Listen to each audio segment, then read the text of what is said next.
জঙ্গলে মাঠের ভিতর নিয়ে গিয়াও কাঁধে করে বাপজি যখন ধরে নিয়ে বসেছিলাও স্বপ্ন পা দোকানা ধরে বললাও ওরে ওসব ভাই তোকে আমরা ছল বল কৌশল নিয়ে এসেছি হত্যা করার জন্য। হযরত ইউসুফ নবী বলেন ভাই হত্যা কেন আমাকে করবা? সাতাতে বলেছিল ভাই রে তুমি স্বপ্ন দেখেছ তুমি নাকি উচ্চ সম্মানের অধিকারী হবা, আল্লাহ নাকি তোমাকে করবে। আমাদের এতগুলো ভাইয়ের মধ্যে সেই সম্মান জায়গায় আমরা পাবো না, তাই তোমাকে হতে দেব না। ওরে ভাই আমরা ছল বল কৌশলে তোমাকে মাঠে নিয়ে এসেছি আমরা হত্যা করে ফেলব। ইউসুফ নবী আলাইহিস সালাম শোভনের হাত ওখানে ধরে বলেছিল ভাই আমাকে তোমরা ফেলো না, মেরো নাও, হত্যা করো নাও। কিন্তু বাবা শুনলো নাও। ইউসুফের বাপজি সুমন বলে ভাইটা ইউসুফের পা দোকানা ধরে মাটির দিকে বাপ যে টান মেরে ছুঁড়ে ফেলে দিলাও। ইউসুফ নবী আলাইহিস সালাম নোরানি বদনখানা মাটি থেকে বাপজি দাঁড়াস করে পড়ে গেল। ইউসুফ নবী চিৎকার করে কেঁদে বলেছিল আল্লাহ। হযরত ইউসুফ নবী বাপজি তাড়াতাড়ি বাপজি উঠতে গিয়ে কষ্ট হলাও। ইউসুফ নবী মুখে হাত দিয়ে দেখেন বাবা মুখ দিয়ে বাপজি রক্ত বেরোচ্ছে। ইউসুফ নবী আলাইহিস সালামের কপাল ফেটে গিয়েছে, হাতে লেগেছে বাবা। ইউসুফ নবী আলাইহিস সালাম দেখলেন তার ভাইয়েরাও ইউসুফ নবীকে বাপজি মাটিতে ছুঁড়ে ফেলে দিয়াও। তারা বাপজি কেউ দাঁড়ালো না, সোজা তারা বাড়ির দিকে না গিয়ে তারা গভীর আরো বাপজি জঙ্গলে তারা দৌড়ে গিয়ে প্রবেশ করলাম। ইউসুফ নবী আলাইহিস সালাম কান্না করিতে করিতে ডাক দিয়ে বলেছিল আমার ভাইয়েরাও তোমরা আমাকে মাটিতে ছুঁড়ে ফেলে দেওয়ার পর কেন তোমরা জঙ্গলের দিকে দৌড়ে চলে যাচ্ছ? মালাও এই ভাই তোমরা দাঁড়াও, আমি তোমাদের সাথে দৌড়ে যেতে পারবো না, কারণ তোমরা আমাকে মাটিতে ছুঁড়ে ফেলে দিয়েছ, আমার শরীরে ব্যথা শুরু হয়ে গিয়েছে। ভাই দাঁড়াও। কিন্তু ভাইয়ারা কেউ দাঁড়ালো না। বেশ কিছুক্ষণ পর বাবা তাফসীরে মারফুল কোরআনে পাওয়া যায় ইউসুফ নবী আলাইহিস সালামের বাপজি 10টা ভাই গভীর জঙ্গল থেকে কিছুক্ষণ পর তারা বাপজি কাটাওয়ালা ডাল তারা ভেঙে নিয়ে আসলো। 10টা ভাইয়ের হাতে বাপজি কাটাওয়ালা ডাল ছিল। তারা 10 ভাই ইউসুফ নবী আলাইহিস সালামকে বাপজি গোল করে ঘেরাও করে নিয়ে দাঁড়িয়ে গেল। ইউসুফ নবী বলেছিল আমার ভাইয়েরাও তোমরা আমাকে টান মেরে জমিনে ছড়ে ফেলে দিলাও, তারপরে আবার কাটাওয়ালা ডাল নিয়ে কেন আমার দিকে অমন করে মোটা মোটা চোখ করে কেন তাকা জমালাও? দেখবেন ভাই কোনো মানুষকে যখন বাপ যে 3-4 জনায় একটা দুর্বল মানুষকে যখন ধরে নিয়ে গিয়ে বাপ যে বেঁধে রাখে মানুষটা দুর্বল হয়ে যায়, তাদেরকে বাপ যে তার শক্তিতে বাপ যে পেরে উঠতে পারে না। ওই মানুষটাকে যারা জবাই করতে যায় বাবা জবাই করার আগে বাপ যে তাদের মস্তিষ্ক বাপ যে আলাদা হয়ে যায়, চোখগুলো বাপ যে মোটা মোটা হয়ে যায়। ইউসুফ নবীর ভাইয়েরা তাকে বাপ যে হত্যা করবে। ইউসুফ নবী তাকে দেখছেন তার ভাইদের চোখগুলো মোটা মোটা হয়ে গিয়েছে। ইউসুফ বলে ভাই তোমাদের চেহারা দেখে আমি ভয় পাই, ভাই গো অমন করে তোমরা আমার দিকে তাকায়ও নাও। তাফসীরে পাওয়া যায় ইউসুফ নবীর বাপ যে আপনার ওই যে আপনার বাদী বলে যে বাপ যার একটা মা ছিল ইয়াকুব নবীর আর একটা বাদীর যে 4টা সন্তান ছিল তারা তাড়াতাড়ি বাবা ইউসুফের বাপ যে জামাটাকে খুলে ফেললাও। খুলে ফেলার পর ইউসুফ নবী আলাইহিস সালামের শরীরে বাপ যে তারা 4 ভাই প্রথমে কাটাওয়ালা ডাল নিয়ে মারতে শুরু করলাম। হযরত ইউসুফের শরীরে যখন বাপ যে মুখের উপরে কাটাওয়ালা ডাল বাপজি সপা করে যখন মেরে দিলাও কাটাগুলো ভুকে গেল। ইউসুফ নবী কাদার বলে ওগো আমার ভাই আমি আর মার সহ্য করতে পারি না। তারা বাপজি মারতে সবাই শুরু করলো, কিন্তু বড় ভাই এহদ বলে নাম আর যদি মনে করেন রুবেনটা বড় ভাই, ওই বড় ভাইটাও হযরত ইউসুফ নবী দেখলেন বাবা উনি কাটাওয়ালা ডাল নিয়ে দাঁড়িয়ে আছে, উনি তো মারেন না।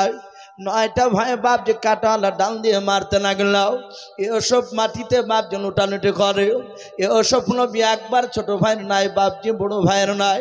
মেজ ভাইয়ের বাপজি সমানের পা দুখানা ধরে, আবার পায়ের লাত মেরে ফেলে দেয়। ইউসুফ লাস্ট বেলা দেখলেন আমার বড় ভাই ইয়াহুদ, উনি তো মারেন নাই, উনার পা দুখানা জোরে জোরে কেঁদে বলেছিল, আমার ভাইয়েরা ও বড় ভাই আমি তো এমন কোনো অন্যায় করি নাই, শুনে একটাই কথা শুনে নাও, ওই স্বপ্নের দেখা কথাটা আমার আব্বাকে বলা, এটাই তোমাদের কাছে অপরাধ। ও বড় ভাই আমি লক্ষ্য করে দেখলাম সবাই কাঁটাওয়ালা ডাল দিয়ে মারছে, ভাই তুমি তো মারো নাই। ভাই গো আমাদের মা দুটো কিন্তু বাপ তো আমাদের একটাই। ভাই আমি আর সহ্য করতে পারি নাই। ভাই গো তোমার ভাইদেরকে একটু বারণ করো, আমার কথা ওরা শোনো নাই, তুমি একটু বারণ করলে মনে হয় তোমার কথা শুনবে।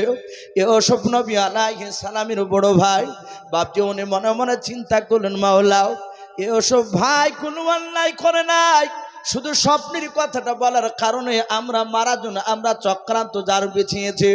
বড় ভাই চিন্তা করলো, মাওলাও যদি আমরা ইউসুফকে কাঁটাওয়ালা ডাল দিয়ে যদি মারতে মারতে যদি হত্যা করে নিই, তাহলে আমরা সবাই হত্যাকারী হয়ে যাব। ইয়াহুদ চিন্তা করলেন এটা তো চোরও বললা। আমার আব্বা ইয়াকুব নবী বলেছে যারা অন্যায়ভাবে হত্যা করবে, যে মৃত্যুবরণ করবে সে তো হয়তো আল্লাহ তাকে মাফ করে দিতে পারে, কিন্তু যারা অন্যায় করে মারবে, যারা হত্যাকারী হবে, তারা তো জাহান্নামে যাবে। আর আমরা যে কোনো সাধারণ লোকের সন্তান নয়, আমরা একজন বিখ্যাত নবীর সন্তান। আমরা যদি মারি ইউসুফকে ভাবে মারতে মারতে মেরে ফেললে আমরা সকলে হত্যাকারী হয়ে যাব, না এইভাবে মারবো না। তাই চিন্তা করলো আমাদের উদ্দেশ্য আমার আব্বার কাছ থেকে চোখের আড়াল করা, একে মেরে ফেলা মানে আব্বার কাছ থেকে একেবারে দূরে সরে যাবে। আমাদের উদ্দেশ্য হচ্ছে আড়াল করা। আর ইয়াহুদ বড় ভাইটা উনি মনে মনে চিন্তা করলেন আমি আব্বার কথার মধ্যে একটা মিথ্যা কথা বলা রাস্তা খুঁজে পেয়ে গেছি। উনি চিন্তা করলে ওই যে আব্বা বলেছিল ক্বালা ইন্নী লা ইয়াহজুনুনি আন তাযহাবু বিহি ওয়া খাফা ইয়াকুলাহু যিবু ইলা আখিরিল আয়া। হযরত ইয়াকুব নবী বলেছেন, লোক আমার ছেলেরাও আমার ভয় হতেছে আমার ইউসুফকে নেকড়ে বাঘে খেয়ে নেবে। ইয়াহুদ মনে মনে চিন্তা করলেন এখানে একটা মিথ্যা কথা, আমরা এখান থেকে বের করে আমরা ভাইকে একটু বোঝাই। সাথে হাতে তার ভাইদেরকে বলল, আমার ভাইয়েরা শুনে নাও, আমরা ইউসুফকে এইভাবে মারতে মারতে যদি শেষ করে দিই তাহলে আমরা সকলে হত্যাকারী হয়ে যাব। আর আব্বা বলেছে হত্যাকারী যারা হবে তারা জাহান্নামে যাবে। আমরা নবীর সন্তান হয়ে আমরা জাহান্নামে যেতে চাই না। ওগো আমার ছেলেরা শুনে নাও, আব্বা তো বলেছে ইউসুফকে নেকড়ে বাঘে খেয়ে নেবে। এখান থেকে আমরা একটা মিথ্যা কথা আব্বার কাছে গিয়ে বলবো। বলে কি বলবা? বলো ভাই দেখো এই রাস্তাতে জঙ্গলে কোনো ইদারা পাওয়া যায় কিনা। ক্বালা কাইলুম মিনহুম লা তাকতুল ইউসুফা ওয়ালকুহু ফি গয়াবাতিল জুব্বি ইয়ালতাকিতুহু বাযু সাইয়্যারাতি ইন কুনতুম ফাইলিন। হযরত ইউসুফের ভাইদের মধ্যে থেকে ওই ভাইটা বলল, ইউসুফ ভাইকে লা তাকতুল ইউসুফাকে জবাই করো না, দেখো রাস্তার ধারে কোনো ইদারা পাওয়া যায় কিনা জঙ্গলে। যদি ইদারা পাওয়া যায়, আমরা ইউসুফ ভাইয়ের তো জামাটা খুলে নিয়েছে, আমরা ইউসুফকে নিয়ে গিয়ে ইদারায় ধাক্কা দিয়ে ফেলে দেব, ইউসুফ ইদারায় পড়ে যাবে। শুনে নাও, আমরা এই জামাটাকে নিয়ে আমরা একটা প্ল্যান তৈরি করব। আমরা আব্বার কাছে একটা এমন প্ল্যান করে কথা বলবো যেন আব্বা বুঝতে না পারে যে আমরা ইউসুফকে ইদারায় ফেলে দিয়েছি।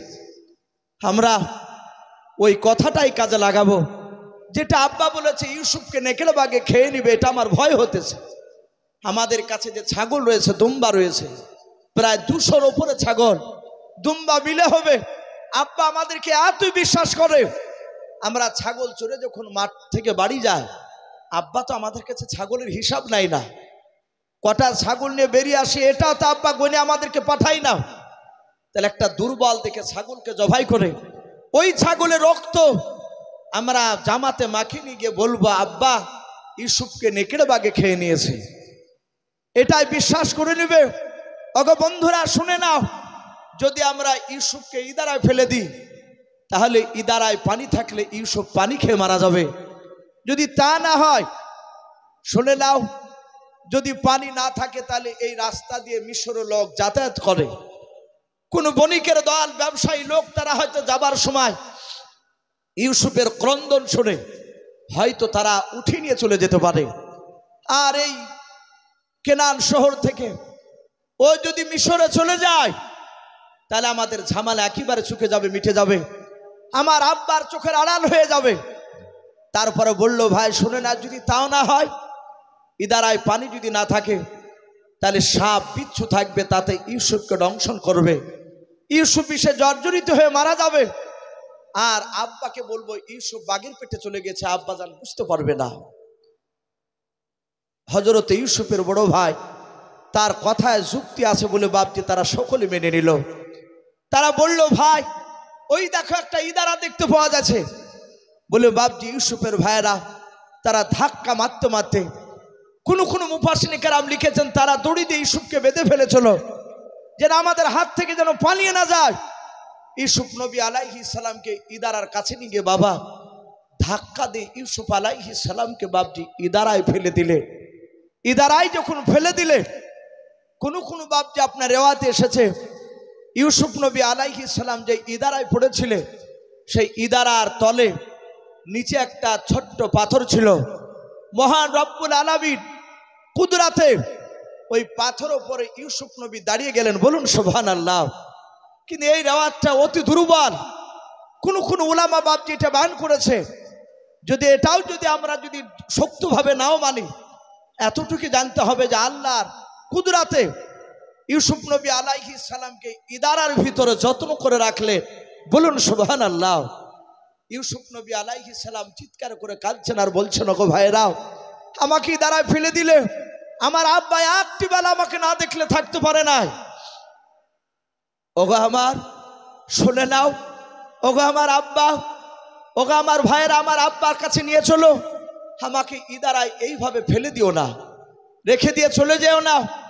সঙ্গে সঙ্গে বাপজি আপনার যখন এই কথা বললো, তারা বলল, তোকে আমরা তোলার জন্য ফেলে নাই, ইদারায় ফেলে দিয়েছি, আব্বার কাছে গিয়ে বলবো আমরা অনেক ভাই আছি, তোর কথা একবারে জিজ্ঞাসা করবে না আশা করে, আর যদি জিজ্ঞাসা করে তাহলে এই জামাটা নিয়ে গিয়ে আমরা মিথ্যা অভিনয় করে আব্বার কাছে গিয়ে বলবো।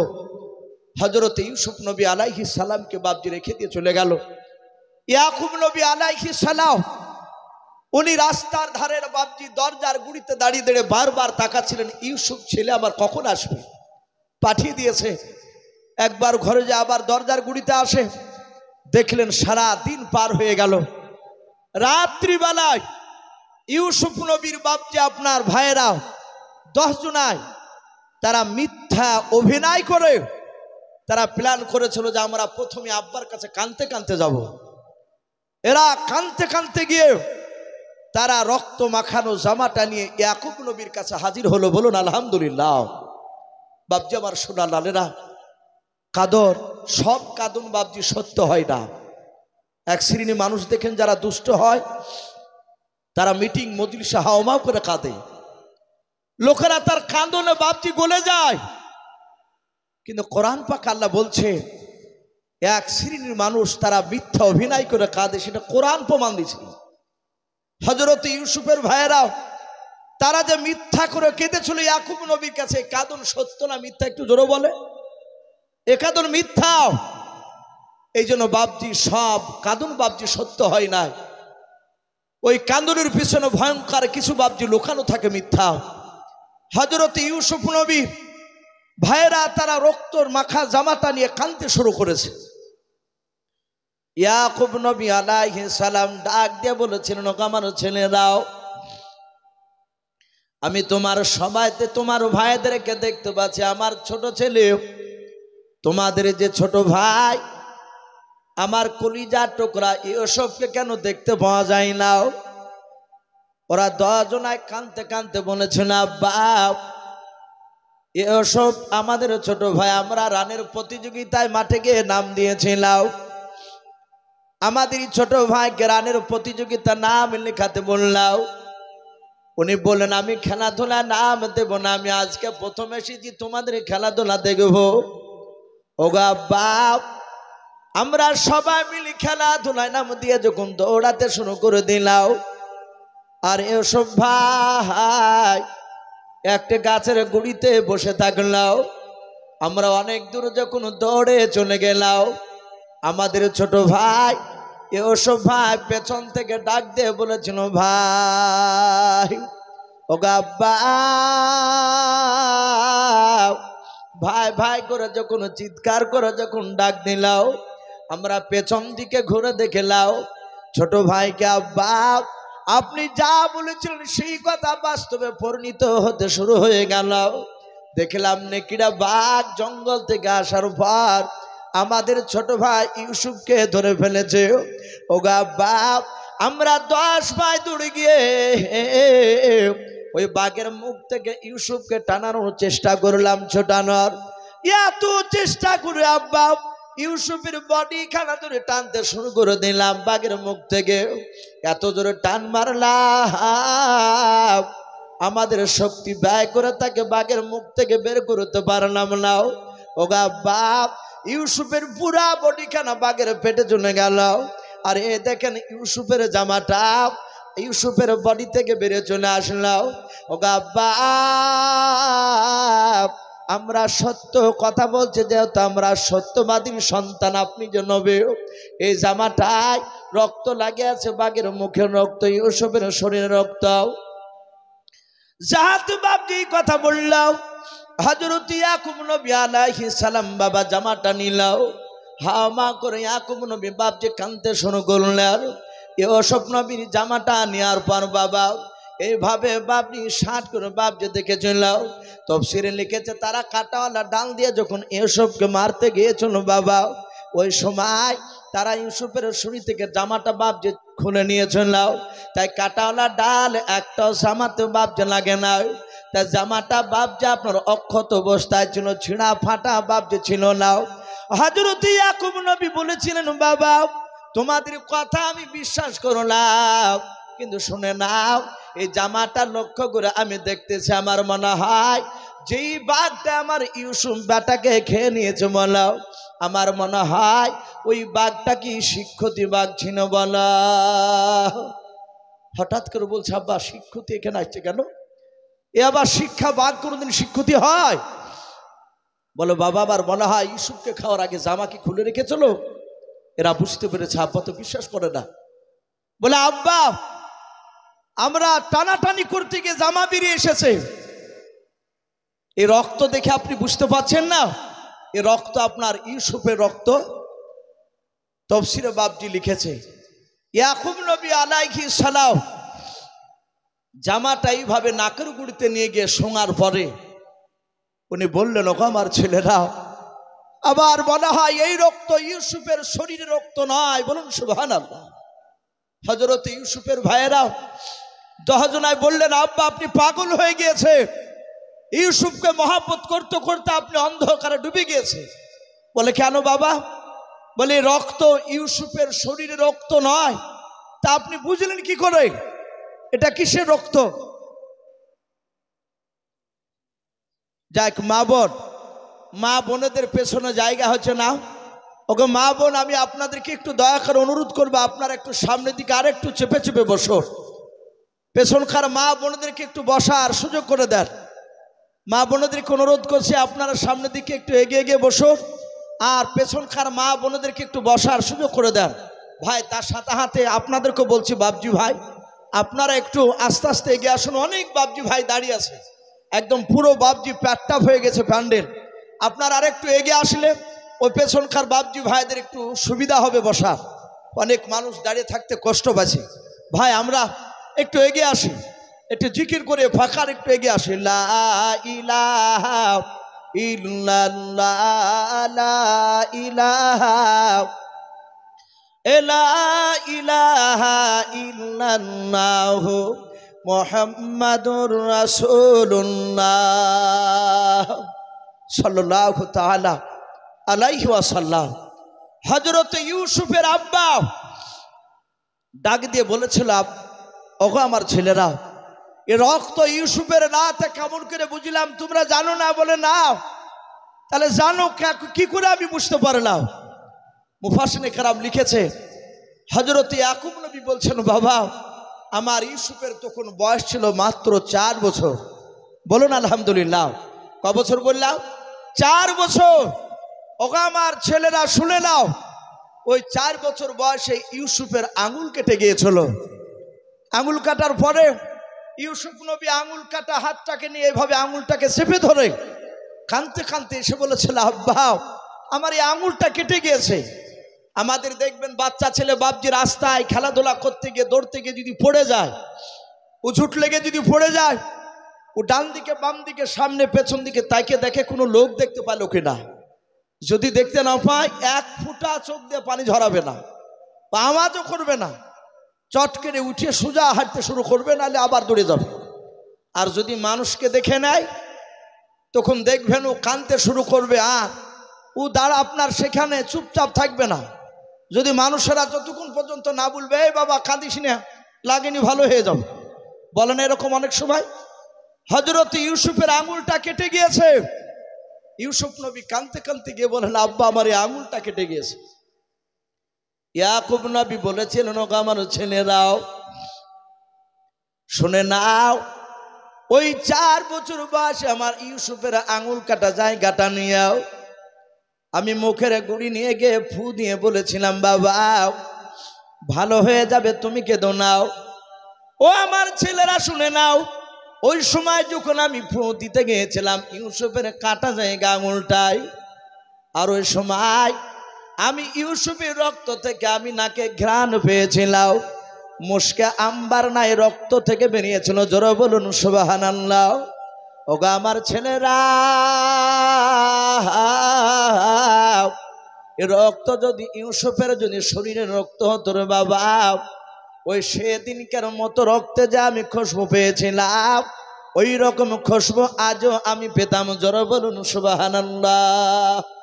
এই ছেলেরা, তা আমার সন্দেহ হচ্ছে এই রক্ত ইউসুফের শরীরে নয়। ইয়াকুব নবী হাওয়া করে কাঁদছে আর বলে, বাবা তোদের অনুরোধ করে বলি, বল আবার ইউসুফকে কোথায় লুকিয়ে রেখে এসেছি। ও আবার ছেলেরাও, তোমরা ভালোই জানো যে আমি ইউসুফকে একটি বেলা চোখের আড়াল করে আমি কোথাও রাখতে পারি না। ইউসুফের ভাইয়েরা কঠোর দিল শক্ত করে তারা বলল, আব্বা আমরা সত্যবাদী, আমরা সত্যিকারী কথা বলছি, মিথ্যা বলি নাই। ইয়াকুব নবী আলাইহিস সালাম দেখলেন সবুর করা ছাড়া কোনো রাস্তা নাই। আর আল্লাহ অনেক জায়গায় বলেছেন, ইন্নাল্লাহা মা'আস সাবিরিন, আমি ধৈর্যধারীদেরকে সবুরকারীদেরকে আমি ভালোবাসি। বলুন আলহামদুলিল্লাহ। সম্মানিত ভাইরা আমার, বাবা জীবনেরা, যত ইমানদার হবেন রাগ করবেন না, যত আল্লাহকে ডাকবেন বেশি, তত তার বিপদ কম না বেশি? একটু জোরে বলেন ভাই। তত বেশি ইমানদারকে আল্লাহ বলছেন আমি তাদের পরীক্ষা নেই। আপনারা হয়তো অনেকে শুনেছে, রসুলের জামানায় একজন সাহাবা বিয়ে করেছে, 1 নয় 2 নয়, 12 বছর ধরে বাপজি সংসার করছেন তার স্ত্রীকে নিয়ে। এই 12 বছরের মধ্যে চুল পরিমাণ স্বামী স্ত্রীর মধ্যে বাপজি কখনো ঝগড়া হয় নাই, ঝামেলা হয় নাই। স্ত্রীতে স্বামীকে ভালোবাসে, স্বামীতে স্ত্রীকে মহব্বত করে, হ্যাঁ তো সুখের সংসার। হঠাৎ করে বাপজি সে সাহাবার স্ত্রী তার স্বামীকে বলছেন, সাহাবাকে, ওগো প্রাণের স্বামী একটা কথা বলবো। বলে, কি কথা? আপনি কি আমার ব্যবহারে আঘাত পেয়েছে? স্বামীতে বলছে, না বিবি। বলে, আমি তোমার ব্যবহারে আঘাত পাই নাই। স্ত্রীকে ডাক দিয়ে স্বামীতে বলছে, ওগো বিবি আমারও কি ব্যবহারে তুমি আঘাত পেয়েছো? তার দিনদার বিবি বললে, না আমি পাই নাই। স্বামীতে বলছে, বিবি বলো, কি বলবা বলো।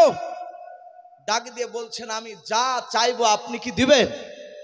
আমি একটা কথা বলবো, নামাজি মুসল্লিকে দেখা যায় ফরজ পড়ার পরে 3 শ্রেণীর মুসল্লি দেখতে পাওয়া যায় মসজিদে। প্রথম শ্রেণী দেখা যায় কিছু মানুষ, তারা ফরজ নামাজ পড়িয়ে আপনার বেরিয়ে সোজা চলে যায়। আমি গত সপ্তাহে, আপনার আজকে কি বার হচ্ছে ভাই? রবিবার। গত শুক্রবার তার আগা শুক্রবার আমি দক্ষিণ দিনাজপুরে ছিলাম। গঙ্গারামপুর, যেহেতু ইউটিউব হচ্ছে হয়তো ওখানকার মানুষও বাবজি লাইভে দেখতে পারে। ওখানে একটি জালসাই বাবজি আপনার একটা গ্রামে, গঙ্গারামপুর থেকে প্রায় 7-8 কিলোমিটার ভিতরে, একই স্টেজে বাবজি 3 দিন নবী জীবনী করলাম। একই স্টেজে প্রতিদিন 2.5 ঘন্টা কেন বক্তব্য। তো ওখানে বাবজি একদিন জুম্মা পড়েছিল আমার। আমি জুম্মা পড়ার পরে দেখলাম মসজিদে প্রায় মোটামুটি মুসল্লি 200-র কাছাকাছি হবে, বড় মসজিদ। নমাজ যাহাতে ইমাম সাহেব বাবজি সালাম ফেরা হয়ে গেল, দেখলাম গোটা 4 লোক বসে আছে।